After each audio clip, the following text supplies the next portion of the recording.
એ તો ભગવાન માતાજીની દયા કહેવાય કે દોરી તૂટી જઈ અને વધારે વાગ્યું નહીં, નકર લેવાના દેવા પડી જાય. સારું હેડો, તબિયત સાચવજો અને ટાઈમે દવા લેજો. તમે ભાઈ બાઈક તો જ્યો ના હેડતા તો જઈએ ચોઈને ભાઈ પેલા મહેશને દોરી વાગી દે ને એની ખબર પૂછવા દીધી. સારું હેડો તાના ભાઈ ખબર પૂછતા આવીએ. આટલા આયા લે હળો તા. તમે કેતા તા ને કે ચાઇના દોરી ના લાવશો, લે હાથ ના કરે હૈયે વાગે તાને ખબર પડી ને. વાહ ભાઈ વાહ, તમે જબરજસ્ત વગાડ્યો. હાથને ગોગળા પાટે પાટા બંધાઈ દીધા ને તમે તો.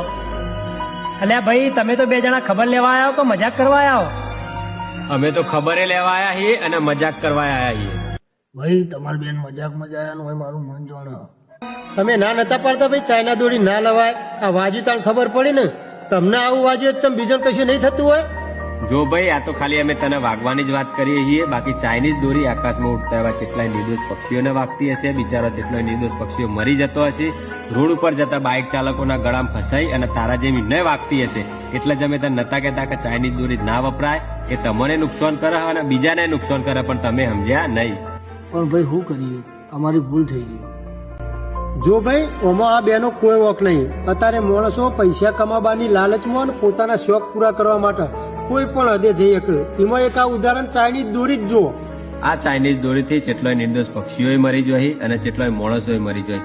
તો એ લોકો પોતાના શોખ પૂરા કરવા માટે એને ખરીદી અને વેપારીએ પૈસા કમાવાની લાલચમાં ચોરી છુપી એનો વેપાર કરી.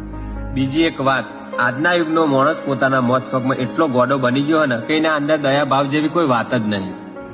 મહેરબાની કરી કોઈ ચાઇનીઝ દોરી ના ખરીદતા ને ચાઇનીઝ દોરી ઉપર કોઈ પતંગ ના ચગાવતા.